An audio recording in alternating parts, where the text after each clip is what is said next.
할렐루야. 오늘은 고린도전서 6장 18절부터 20절 말씀을 가지고 교회의 사건 해결이라는 말씀을 같이 나누도록 하겠습니다. 여러분, 우리가 살면서 사건 사고가 없을 수 없잖아요, 그렇죠?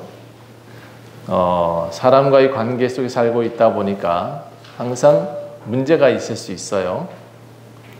근데 어떻게 교회 안에서의 문제는 어떻게 해결하면 좋을까? 세상 사람처럼 머리끄댕이부터 잡어? 네? 그리고 세상 사람처럼 무조건 싸워요? 약점 잡아서? 자, 우리는 그렇게 하지 말아야 된다. 오늘 그 말씀의 내용들이, 핵심적인 내용이 여기에 적혀져 있는데, 물론 이렇게 쉽게 설명하면 좋은데 쉽게 설명을 안 해요. 일단 머리끄댕이 붙잡고 싸우지 말라 이렇게 가르치고 있습니다. 그렇죠? 자, 교회 안에서는 어떤 사건을 해결할까? 어떻게 해결하는 게 좋을까? 우리가 평화로운 일상을 누리며 사는 것이 복인 줄 믿습니다. 한국인은 아침, 점심, 저녁 다 먹지요. 여러분 중에 삼시세끼를 안 먹고 사는 분 없네. 역시 좋은 나라예요. 그렇죠? 대한민국 좋은 나라입니다. 한국인은 삼시세끼를 다 먹고 사는 나라입니다. 이렇게 다 먹고 사는 나라는 많지 않아요. 아직 이 지구상에 그렇게 매일 배를 채우며 사는 사람들이 많지는 않습니다. 한국인의 배는 참 또 놀라워요. 이 배가 얼마나 놀라운지 1차 먹고 2차 먹고 3차도 먹습니다. 참 특이한 문화가 있어요. 저녁 먹었는데 빵 먹고 밥 먹고, 점심 먹었는데 차 마시면서 빵을 또 시켜요. 제가 깜짝 놀랄 때가 많아요. 먹고 또 먹고. 흥이 또 왜 이렇게 많아요? 어디 가면 항상 노래를 해요. 노래 잘하는 민족, 춤추는 민족. 예로부터 노동요, 아주 힘든 어려운 일을 할 때도 노동요를 부르면서 살았어요. 그렇죠? 고통이 있을 때마다 단결하면서 나라를 구한 민족이에요. 강강수월래, 이게 전쟁에서 일어난 노래입니다. 그렇게 오랜 역사 속에서 백성들의 힘이 누적되어 있는 나라가 대한민국이에요. 이렇게 세운 대한민국은요, 법치주의를 바탕으로 민주주의 국가라고 지금 표현하고 있어요.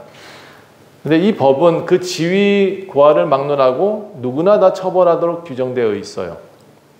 높은 사람, 낮은 사람, 있는 자, 없는 자 모두가 예외일 수 없대요. 법 앞에서는. 대한민국은 합리적인 법을 가지고 공정한 잣대를 가지고 적용을 한다. 세계적으로도 이 법이 참 잘 되어 있는 나라 중에 하나라고 그래요. 물론 기득권 가진 사람들은 편파적인 판결을 하기도 하지만, 잘 사는 나라일수록 법으로 해결하는 일이 참 많아요. 불합리한 피해를 받았어요. 집에 강도가 들어왔어요. 그런데 그 강도를 때려서 죽이면 안 돼요. 잘 나가게 해야지. 안 그랬다간 때려서 죽이면 살인죄로 처벌받을 수 있습니다. 주먹으로 해결하지 못하게 만들었어요. 법적 다툼 하지 못하게 했어요. 법적 다툼으로 이 문제를 해결하게 했어요. 당연히 주먹보다 법이 앞서야 된다라고 가르쳐요. 그래서 선진국일수록 변호사들이 성업을 해요. 법원은 항상 10,000원이래요. 그리고 판사가 쉴 틈이 없는 나라. 선진국일수록 그렇습니다. 대한민국도 판사가 쉴 틈이 없대요. 그런데 참 아이러니하죠? 이렇게 법이 좋은데, 발달한 나라인데 여전히 사건 사고가 많습니다. 왜 그럴까? 여러분, 우리나라 경찰들은 매일 3교대를 한대요. 근데 사건 사고가 그렇게 많을 수 없어요. 이렇게 고단한 법치국가, 이렇게 좋은 나라임에도 불구하고 사건 사고가 많은 것, 참 이상하죠. 그런데 말입니다, 교회에서도 이 사건 사고가 일어난대요. 그리고 교회라도 조용하면 좋은데 이 교회도 세상 법정에다가 고소고발을 해요. 그러니까 교회가 욕을 먹잖아요. 지역을 불문하고 한국교회의 지역교회들 보면 다툼이 일어나서 경찰이 출동하는 경우가 되게 많대요. 그 건수가 작지 않대요. 1년에 한두 건이 아니래요. 물론 저 위에 사시는 스님들도 한몫하고 있대요. 그 한몫하셔서 경찰들이 산까지 올라가셔서 뜯어 말리고 있다고 하는 참 재미있는 나라입니다. 자, 이렇게 한국의 법원은 종교적 문제로 인해서 사건 판결을 계속하고 있대요. 자, 그런데 오늘 본문에는 교회 안에서의 사건은 교회가 해결해라 이렇게 얘기를 하고 있어요. 고린도 교회는 사람도 많았다 그랬잖아요. 예, 파벌도 많았어요. 은사도 많고 재정도 많아 돈도 많다 보니까 이렇게 저렇게 싸움이 많았겠죠. 그런데 그렇게 풍성한 교회인데 그 안에서도 다툼이 많았다. 자, 근데 그 안에 교회에 다니는 사람들을 우리는 뭐라 불러요? 성도라고 그러잖아요. 성도. 따라합시다. 성도. 성도가 뭐예요? 하나님의 백성을 성도라고 그러잖아요. 그렇죠? 예수님을 믿는 사람들, 복음을 믿는 사람을 성도라고 표현을 해요. 성도가 무슨 얘기냐 그러면 바뀐 사람들이란 얘기예요. 그리스도인들이란 얘기예요. 그런데 이 성도들이라고 불리는 사람들이 의견이 좀 틀어졌어요. 서로 다투다가 머리끄댕이 잡고 있다가 결국 어떻게 했냐. 목사님한테 해결해 달라고 하지 않고 로마의 법에다가 고소고발을 했어요. 그러니까 이 문제가 세상 법정 앞에 나간 거예요. 세상의 법관 앞에 나갔어요. 근데 이 소식을 바울이 들었단 말이에요.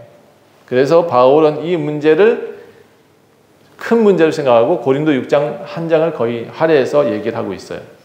교회 안에서 일어나는 문제는 어떻게 해야 되냐? 어떻게 해야 되죠, 우리? 교회 안에서 문제가 일어났어요. 누가 나를 한 대 쳤어요. 혜영이는 어떻게 할 거예요? 같이 한 대 쳐버려요? 세 대 쳐버려요? 우리 혜영이는 할 수도 있어. 깡다구 있으라고 한 얘기야. 그렇게 하면 안 돼요. 자, 그럼 어떻게 해야 될까? 교회 안에서 일어나는 문제. 형제가 형제를 고발했어요. 이 문제가 세상 법관 안에 서게 됐어요. 이게 참 문제거든요. 그래서 바울은 이렇게 얘기를 해요. 교회법이 상위법이지 세상 법은 하위법입니다 라고 가르쳐줘요. 따라합시다. 교회법이 상위법입니다. 하나님께서 주신 이 말씀이 상위법이에요. 구약에는 율법이라고 기준되어 있었고 신약에는 예수님이라는 말씀, 예수님이 가르쳐 주신 말씀이 상위법이란 말이에요. 바울은 6장 1절에서 이렇게 말을 해요. 너희 가운데 누가 더불어 싸웠다고? 그런데 구태연의연하게 불의한 이방인의 재판장 앞에서 고소고발을 했다네? 성도들 앞에서 판결을 구하지 않고 너희들끼리 해결하지 않았다고? 이것은 옳지 않아 라고 말을 해요. 성도는 세상을 판단해야 되는 존재다. 따라합시다. 성도는 세상을 판단해야 되는 존재다. 여러분이 세상을 판단하는 존재예요. 여러분이 옳고 그름을 분별할 수 있는 존재예요. 다시 말해서 여러분이 세상의 재판관이란 말이에요. 왜 여러분은 말씀을 가졌고 저들은 말씀을 가지지 못했으니까 여러분은 옳고 그름을 알지만 저들은 모른다는 얘기예요. 그래서 세상을 판단하는 존재다. 너희는 예수님이 이제 바울은 그렇게 얘기를 해요. 그래서 이 성도들이 하물며 세상 일도 처리할 줄 아는데 시시비비를 가르쳐 줄 수 있는 존재임에도 불구하고 그래서 교회 안에 정말 훌륭한 사람들이 많잖아요. 우리 문제가 생기면 누구한테 달려가요? 박미영 성도님한테 가면 돼. 딱 반듯하게 해결해 주잖아요. 옳고 그름을. 우리 권사님한테 가면 돼요. 박대부 권사님 딱 옳고 그름 갈라줄 수 있단 말이에요. 왜? 여러분은 하나님을 기준으로 삼고 있기 때문에. 그래서 여러분들을 굉장히 바울은 높은 존재로 표현하고 있어요. 이렇게 세상의 재판관인 너희가 아주 가벼운 사람들 앞에 가서 고소고발한다고? 여기 바울은 세상의 재판관들을 아주 가벼운 사람들이라고 표현을 해요. 5절 한번 보세요. 교회 안에서도 훌륭하고 공정한 재판관들이 있습니다. 여러분은 세상의 판사에게 고발하지 말고 아니고 믿는 사람들 앞에서 시시비비를 가려야 합니다. 교회 안에도 훌륭한 사람들이 있잖아요. 7절 보세요. 또 솔직히 피차 고발하는 사람들, 서로가 뚜렷한 허물이 있잖아요. 내가 잘났네, 네가 잘났네 할 게 없이 다 잘못했잖아요, 여러분 스스로가. 그러니까 싸움이 일어나지 않겠어요? 여러분, 손바닥은 부딪혀야 소리 나죠? 한번 해봅시다. 손바닥으로 부딪혀 봅시다. 시작! 부딪혀야 소리 나. 잠깨라고 하는 거예요, 잠깨라고. 부딪혀야 소리가 나는 거예요. 여러분, 형제잖아요, 그렇죠? 서로 부딪힐 수밖에 없는 형태에 있을지라도 서로 이해하고 사랑하는 것이 먼저라고 얘기하고 있어요. 여러분은, 그래서 바울은 이렇게 표현해요. 여러분, 세상에 고소고발하는 사람들은 형제가 아니니까 서로 붙잡고 싸울 수 있어요. 멱살 잡고. 그런데 여러분, 교회 안에 있는 사람을 뭐라 불러요? 따라합시다. 형제요. 자매입니다. 우리 권사님은 우리 엄마, 그치? 우리 박미환 집사님 우리 엄마 이렇게 다 표현할 수 있잖아요, 그렇죠? 나이대가 다 우리 엄마들 나이대니까. 이게 굉장히 중요하다는 얘기예요. 엄마가 자식하고 싸워? 그런 법이 어디 있어, 그치? 암만 자식이 미워도 멱살 잡고 싸워? 머리끄댕이 잡고 싸워? 있을 수 없는 일이에요, 그렇죠? 그래서 서로 바울은 이렇게 말해요. 서로 손해 좀 봐라. 서로 이해 좀 하라라고 말해요. 따라합시다. 이해합시다. 그래서 여러분 형제라고요. 형제가 남보다 못하면 어떡하냐고요, 도대체. 우리 교회 말고 딴 사람, 딴 교회 서로 이해하고 용서해야 되는데 서로 불신하고 속인단 말이에요. 교회 안에서 이러면 안 된대요. 그래서 여전히 그런데 세상의 교회, 다른 교회 가보면 여전히 그런 교회가 많더라. 형제인데 서로 앞에 서려고 하고, 형제 자매인데 내가 먼저 네가 먼저 하고 있고, 내가 높아져야 되지 내가 낮아져야지 이러고 있고, 바보스러운 거예요. 너가 먼저 해라 이렇게 가르쳐줘야지. 교회 안에 왼수가 있어, 그렇죠? 교회 안에 왼수가 있으면 어떡해? 교회 안에 뭐가 있어야 된다고? 형제요, 자매만 있어야 된다고. 따라합시다. 다시. 형제요, 자매입니다. 우리 동생인데 머리끄장이 붙잡고 흔들어대요? 있을 수 없다고, 교회 안에서는. 그래서 여러분, 교회는 서로 사랑하라고 되어져 있어요. 서로 사랑하는 존재여야 돼요. 왼수 같아도 좀 이해하래요. 좀 속아주래요. 자, 제가요, 사람들을 잘 믿잖아요, 그렇죠? 그래서 맨날 속고 살죠, 그렇죠? 참 제가 어리숙해요. 예수 믿는다라고 말만 하면 다 퍼져. 가가지고 그냥 있는 거 없는 거 다 퍼졌어. 며칠 전에도 그랬네. 다 속아줘. 그렇죠? 예수님 믿으면 이제는 남을 속이는 사람이 되지 않을 거야. 예수님 믿으면 우리 형제 자매니까 우리한테 잘해줄 거야. 이렇게 철석같이 믿어요. 절대로 나쁜 짓은 안 할 거라고 믿어요. 우리 교인인데 그렇게 할 리가 있어. 믿어요. 믿으면 어떻게 해. 근데 뒤통수 한 대 팡팡 때리는 걸. 여기가 자꾸 아파요. 여러분, 제가 절대로 사람 믿지 말아야지 또 그렇게 고민을 해요. 그런데 여전히 믿어요. 제가 참 바보스럽죠? 아닌가? 제가 맨날 이렇게 당하면서도 왜 이렇게 하느냐? 저는 예수님의 자녀를 믿어요. 결국 돌아올 줄 믿어요. 오늘 성경 말씀을 통해서 분명히 강조하고 있습니다. 예수님을 믿는다면서 불의한 자는, 예수님 믿으면서요, 교회에 다닌다고 하면서도 이렇게 사는 사람은 절대 천국 못 간다 이렇게 규정하고 있는 내용이 있어요. 교회에 다니는데도 이런 삶을 살면 천국 못 가요. 봅시다. 불의한 자는 하나님을 유업으로 받을 수 없다. 이 말은 제 말이 아니고 성경에 나와 있어요. 살면서 이런 죄를 지으면 절대 안 된대요. 교회 다니면서 이런 죄를 지으면 절대 안 된대요. 먼저 사탄의 미혹에 넘어가지 마라. 여러분, 이단에 넘어가지 말라는 얘기예요. 두 번째, 음행하거나 우상 숭배하거나 간음하거나 탐색하는 자, 남색하는 자, 도둑질하는 자, 탐욕 부리는 자, 술 취하는 자, 모욕하는 자, 속여 빼앗는 자들은 하나님 나라를 유업으로 받지 못한다. 교회 다니면서 남 속이고 다니는 거. 개를 한다고 해서 개를 했대. 근데 선개를 다 떼어먹고 도망가 버렸대. 이런 게 교회 안에서 너무 많단 말이에요. 이거는 진짜 하나님 나라의 유업을 받을 수 없다. 자, 여기 또 뭐가 나와요? 요즘 핫한 문제가 있었죠. 남색하는 자, 탐색하는 자 이렇게 표현하고 있어요. 색을 밝히는 것. 이거 굉장히 또 문제가 있대요. 여러분 이런 것 빨리 고쳐야 돼요. 예수님 믿으면 예수님 믿는 패턴으로 살아야지. 조금은 다르게 살아야 되는 거 아니에요? 조금 다른 기준으로, 조금 다른 눈으로.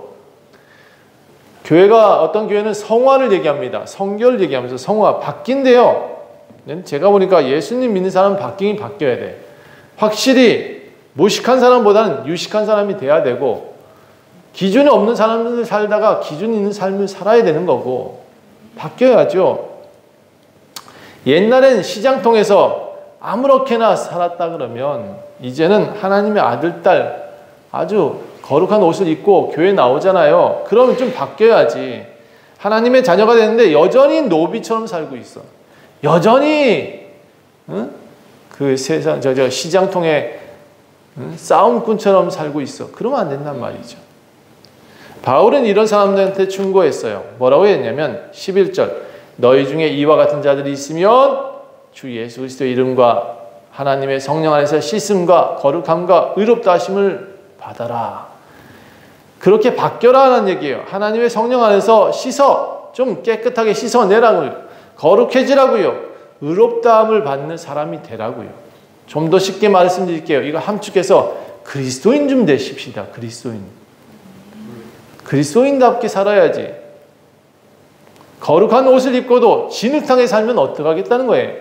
거룩한 옷을 입고 흰 옷을 입고 진흙탕에 들어가면 어떻게 돼요? 여러분 흰 옷 입고 똥밭에 굴면 어떻게 돼요 이게? 자 다시 말해서 여러분 검은 옷도 아니고 누런 옷도 아니고 이거 앞만 빨아도 한번 진흙탕 빠지잖아요. 누런 옷 되더라고요. 흰 옷이. 우리 한국의 교회가 지금 다 누런 옷을 입고 있단 말이에요. 더 초라해 누런 옷 입고 다니면. 네, 여러분 백이민족이라고 그러잖아요. 우리나라 백이민족이 아니고 맨날 그 옷 입어가지고 맨날 그 흰 옷을 입고 다니다가 여기저기 다 하다 보니까 누런 옷이었어요 사실은. 우리나라 백이민족 됩시다. 자 그러므로 예수님 믿는 사람들은 이 땅에서도 함께 살아갈 때 우리 교회 안의 사람은 좀 더 특별해야 되지 않느냐. 그래서 성경이 이렇게 표현했어요. 6장 12절. 이걸 누가 보니까 나내구절 뭐 이렇게 얘기하는데 절대 나내구절이 아니고요. 여기 아주 쉽게 설명해 드릴게요. 모든 것이 가능해요. 그런데 모든 것은 유익한 것이 아니에요. 모든 것이 가능해요. 그런데 내가 무엇이든지 얽매이지 않는 존재가 되셔야 돼요. 세상에 매여 사는 것 그런 건 어리석다는 거예요. 자 모든 것이 가능해요. 여러분 다 할 수 있어요. 그런데 모든 것 다 하면 안 된대요. 모든 것이 유익하지 않아요. 세상이 지금 다 누리고 있는 것 여러분 다 누리는 거 그거 별로 좋은 거 아니래요. 하나쯤은 좀 포기할 줄도 알아야 된다는 거죠.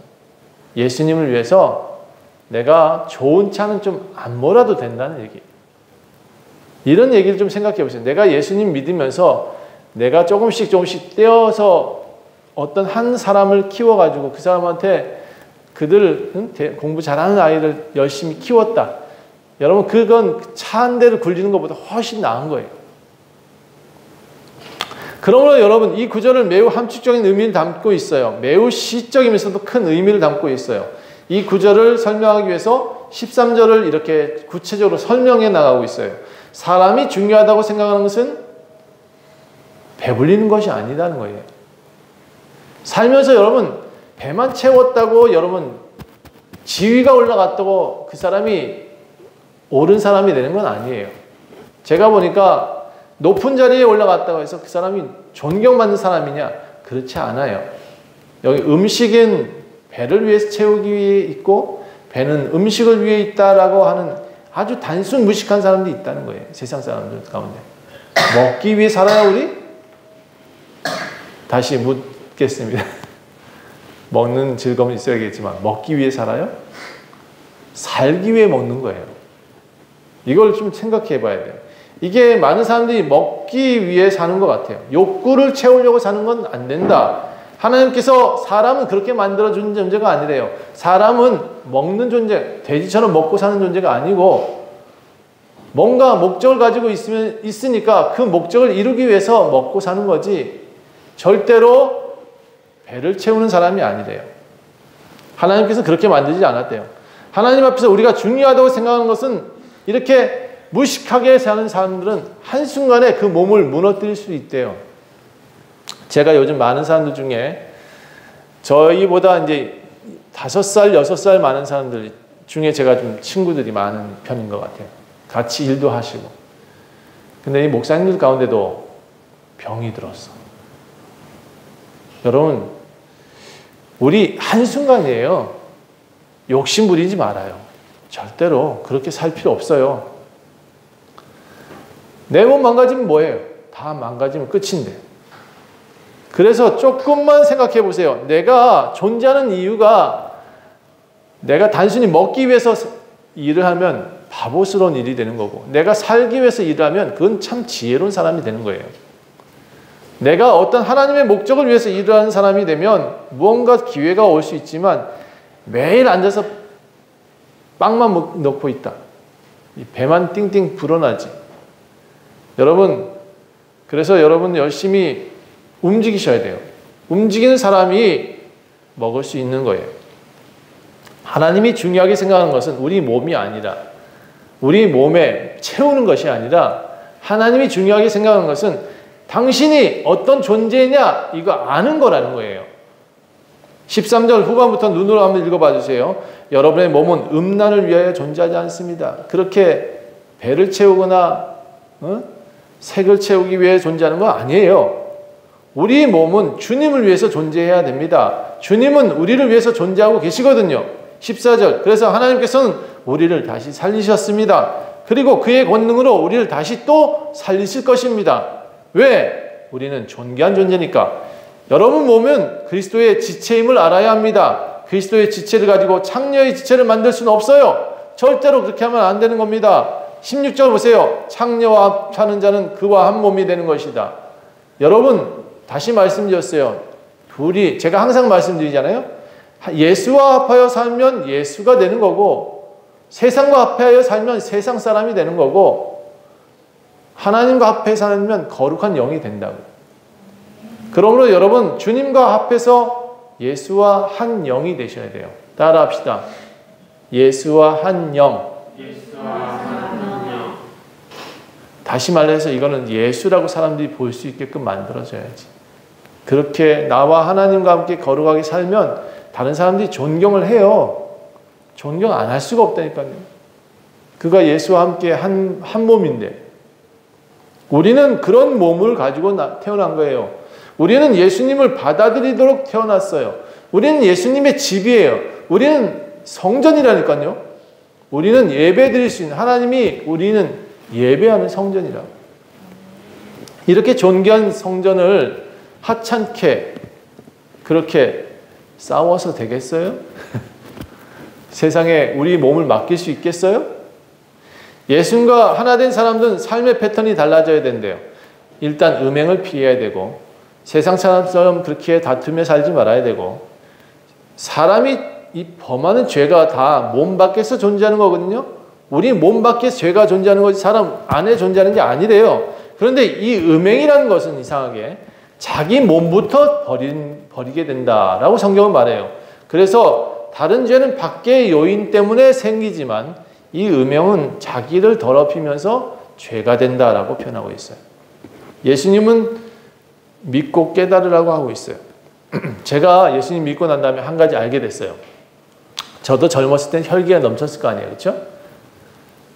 지나간 여자들 보면 눈이 안 돌아가면 이상한 거지. 그치? 예. 돌아가는데 예수님 믿고 난 다음에 알게 된 게 한 가지 있다니까요. 아, 이쁘다 하고 쫓아가는 게 아니라 아, 이제 내 형제, 내 자매가 지나가는구나 라고 얘기를 하게 돼요.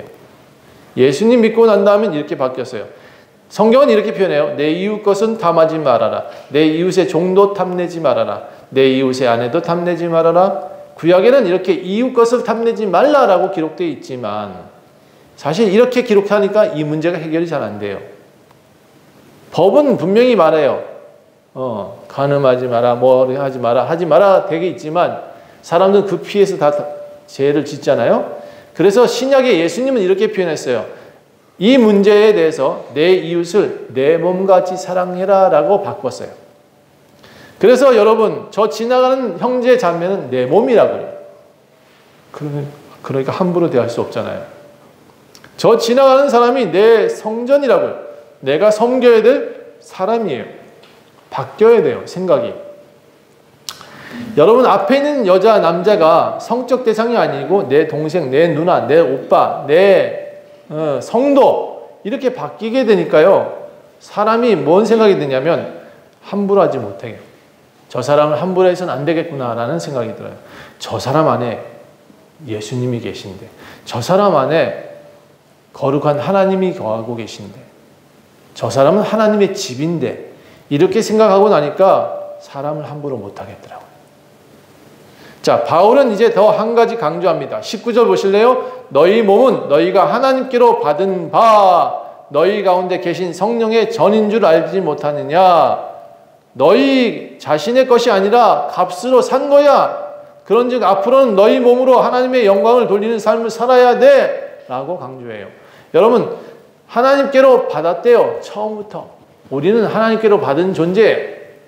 그리고 하나님이 여러분 안에 여러분을 전으로, 성전으로 삼고 그 안에서 살고 싶기 때문에 만드셨대요.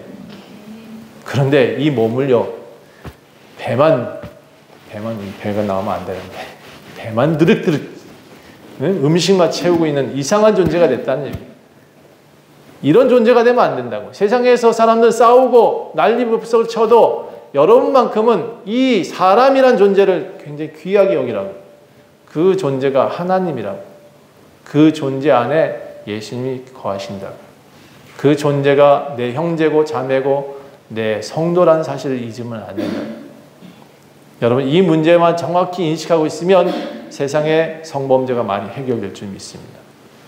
여러분, 두 번째, 어쨌든 간에 이제 다 함께 말씀드리고자 하는 것은 뭐냐면, 여러분은 태어난 목적이 뭐냐? 하나님의 목적을 이루기 위해서 태어났다. 하나님의 성전으로, 하나님의 예배자로, 또 여러분은 하나님의 존귀한 존재로. 그런데 제가 항상 또 설명드렸어요. 여러분, 하나님의 받침이다. 그래서 목적을 이루기 위해 존재합니다. 물을 주고, 저희가 지금 물 주고 누구는 가르치고 하는 이유가 뭐예요? 열심히 우리는 그렇게 돕지만 자라게 하시는 하나님이시다. 결국 하나님이 그를 자라게 하십니다. 왜? 그 안에서 무언가 이루기를 원하시거든요. 그 사람을 존재하게 하신 이유는 그 사람으로부터 무언가 열매 맺기를 원하시거든요.